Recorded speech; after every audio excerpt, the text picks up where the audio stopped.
大家好，我係亮兒式。喺黑暗靈魂嘅世界之中，宮崎英高留低咗一大堆嘅問題。喺今次嘅 DLC 基本上係完全冇作出任何嘅解釋嘅。話雖如此，今次嘅 DLC 咧又確實有住佢自身嘅故事。世界嘅忠言亦都係黑暗靈魂嘅忠言。今次嘅 DLC 又會帶出啲咩大道理呢？歡迎收睇環印城嘅主線故事。今日就由我從我嘅角度去分析今次嘅故事俾大家。咁而有部分嘅故事呢係由我推敲出嚟嘅，未必係能夠滿足晒所有觀眾嘅口味嘅。但係如果你有興趣嘅話呢，我歡迎你繼續收睇我呢套影片。首先啊，如果你認為今次嘅 DLC 能夠解釋好多問題呢，咁就錯啦。老奸巨猾嘅宮崎英高呢，一如以往咁樣將種種嘅問題繼續留白。作為 Dark Souls 3嘅最後之作呢，今次大約有6至7小時嘅 gameplay 呢，竟然係大搞懷緬過去啊！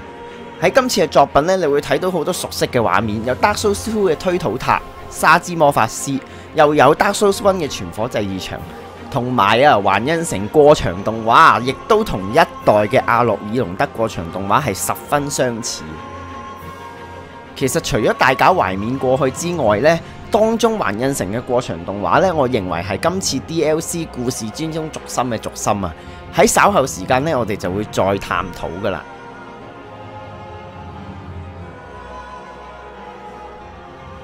環印城嘅 DLC 主要分為2個區域：聚集地同埋環印城嘅本體。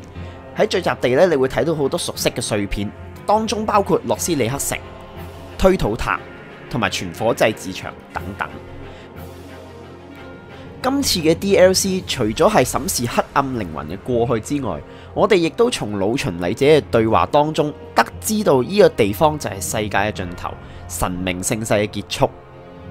At the close of the age of fire, all lands meet at the end of the earth. Great kingdoms and anemic townships will be one and the same. The great tide of human enterprise, all for naught. That's why I'm so taken by this grand sight. This must be what it's like to be a god. 由呢段對話得知，聚集地之所以叫做聚集地，係因為聚集咗好多黑暗靈魂裏面唔同時代嘅建築殘骸。而喺一代嘅講法，成個羅德蘭都係喺一棵大樹之上，由頂層嘅皇城、中層嘅病村到底部嘅灰燼湖，地圖與地圖之間嗰種緊密嘅關係呢，係令人哋感嘆佢嘅強大之處嘅。而今次嘅聚集地呢，就正正能夠講出羅德蘭世界樹嘅觀點啊！只要一個國度嘅破滅，佢嘅遺跡就會出現喺呢棵巨大嘅樹上面。所以我哋能夠喺度睇到破滅嘅洛斯里克，能夠睇到已成為廢墟嘅推土塔。Oh, if you just can't stop yourself, at least hear this. Far below, there's a deep, dark hole carved out of a tree. From time to time, voices brim from the depths of the cavity even now. Mutterings of the very demon that Prince Lorien spoke of, I'm sure. Horrible sounds of an afflicted thing, yet cursing men. 當我哋跳落呢個大樹窿之後，我哋就會遇上傳說中嘅惡魔王子。當年洛里安王子擊敗惡魔嘅故事，威震洛斯里克城。今次我哋終於有機會可以體驗一下惡魔王子嘅可怕。只可惜對於惡魔王子嘅描寫，宮崎英高係冇好具體咁講出佢嘅故事。我哋只係知道嘅係惡魔死後，佢哋嘅靈魂會共享，直至最後一隻殘存嘅惡魔會將所有以往嘅惡魔嘅共有事物彰顯而出。喺呢個重造出一代全火祭祀場嘅惡魔之戰，你有冇勾起當年踏入 Dark Souls 1嘅回憶呢？講到嚟呢度只能夠話聚集地嘅設定係宮崎英高向黑暗靈魂系列嘅致敬之作。其實唔單止係宮崎英高對於自己呢部作品講拜拜，亦都係做出嚟話俾所有玩家聽，你哋都係時候放低黑暗靈魂呢套作品㗎啦。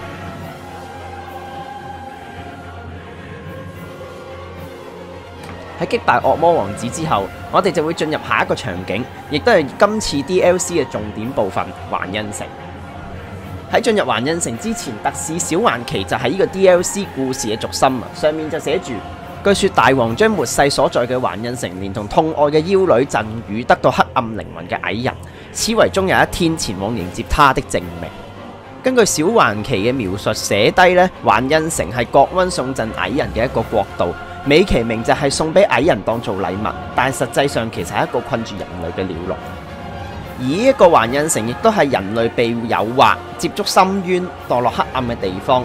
喺深淵嘅泥沼裏面，我哋會得到一隻說客嘅右手，當中嘅物品描述就寫住：白臉蟲原本係誘惑人類墮落黑暗嘅說客，但係如今呢已經變到沉溺食慾，茫然問我。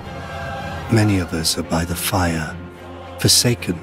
I speak of thine kind and mine. Behold this city. We are kindred, but like two eyes which gaze upon the other. Fear not the dark, my friend, and let the feast begin. 而我哋喺兩隻說客蟲嘅對話當中，聽到一個又一個人類墮落黑暗嘅事蹟。One met the dark with learning, but in the end learned his knowledge was wanting. The world began without knowledge, and without knowledge will it end. Does not this ring clear and true?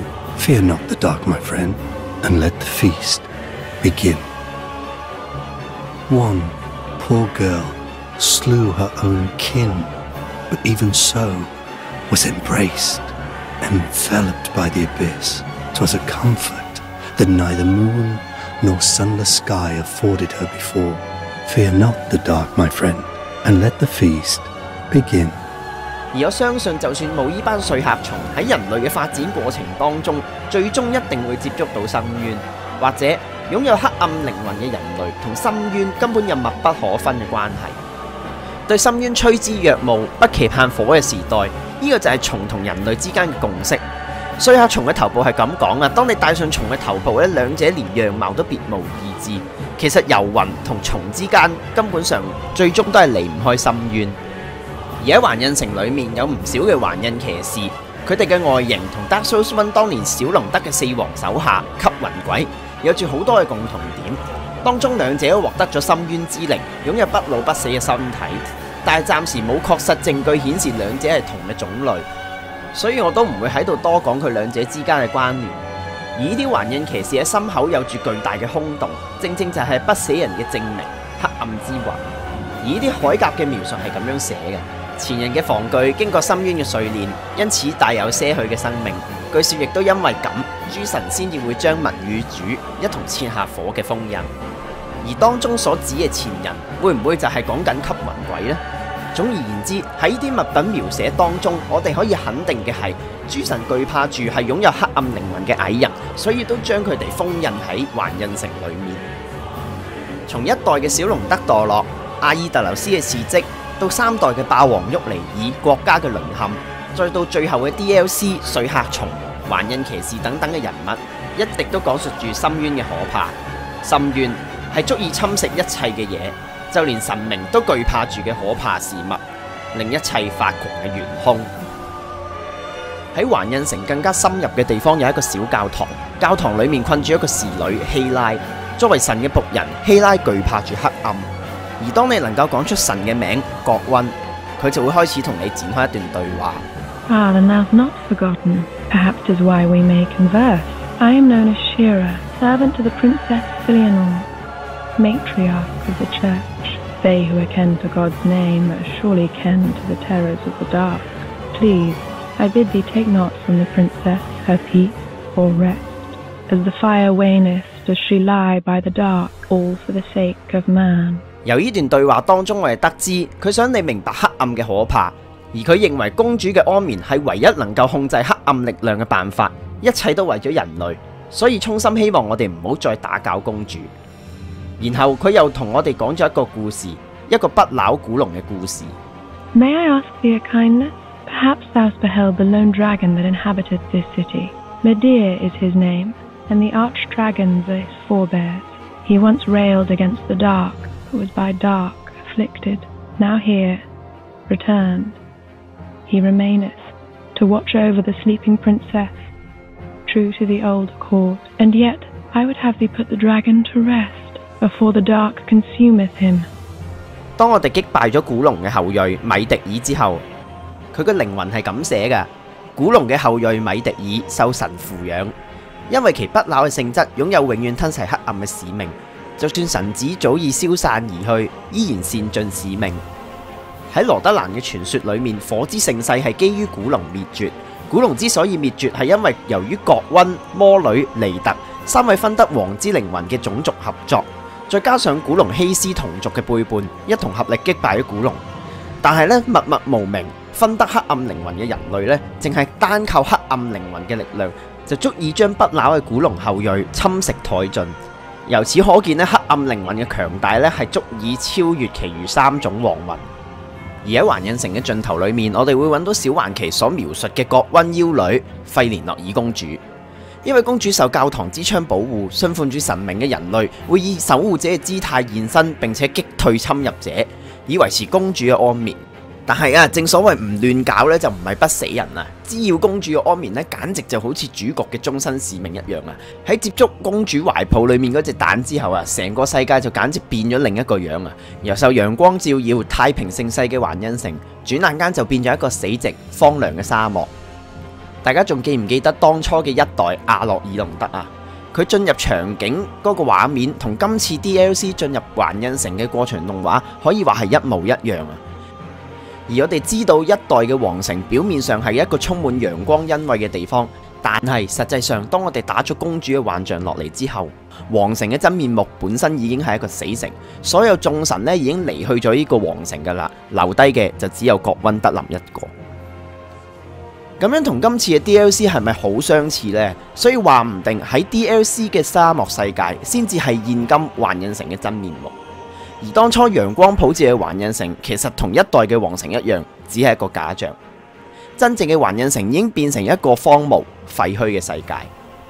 其實幻象呢一個講法，並唔係一個好肯定嘅講法，而係我個人最支持嘅一種講法。其實坊間亦都有好多講法嘅，例如 DLC 2嘅入口係經由 DLC 1畫中世界嘅入口進入嘅，咁好可能係代表住呢一個地方係一個畫中畫。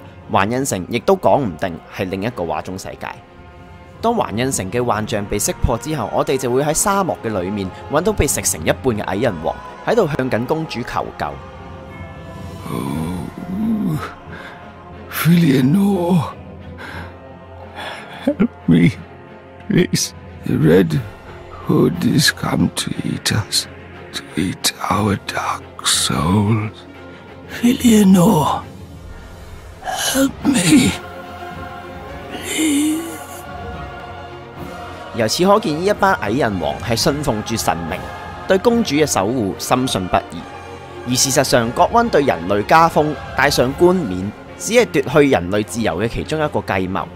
由過去嘅環印城中，我哋可以睇到葛溫為人類加冕嘅石像，但係到底葛溫嘅動作係為咗為人類戴上頭冠，抑或係喺人類嘅身上拎走個頭冠呢？呢一點就要等玩家自行去解讀啦。行到去廢墟嘅盡頭，我哋會睇到一位紅頭巾騎士正係進食緊地下上面嘅屍體。你仲記唔記得喺艾雷德爾之中，大小姐係需要黑暗靈魂去繪畫呢？貴爺爺之所以會喺度出現，目的係為咗為大小姐去揾黑暗之魂作為下一幅畫嘅顏料。奴隸騎士即使身形衰老、皮膚焦爛、骨已歪扭，或早已失去理智，戰鬥之路仍不見終點。蓋爾一路上尋找黑暗靈魂，最終嚟到呢個矮人嘅國度，但係連不朽嘅古龍都敵唔過黑暗靈魂之力。試問蓋爾又點可以承受得住呢？巨爺爺到最後都係因為黑暗靈魂而發狂。蓋爾嘅故事就好似傳火一樣，即使火焰能夠燒到幾咁旺盛，最終亦都會有燒盡嘅一日。要持續不斷咁燃燒，就只能夠不斷加入柴薪。火焰能夠一直永恆燃燒嘅一日，似乎係根本冇可能嘅事。喺黑暗靈魂嘅最後之作裏面，好多問題都係得唔到解答。呢隻遊戲到最後都一如以往咁樣將一大堆嘅問題留白，要解決黑暗靈魂嘅問題，似乎係冇可能解決嘅事。黑暗靈魂世界上面所有嘅問題，最終都係源自於有黑暗靈魂嘅存在。呢一個就係 Dark Souls 嘅最終章。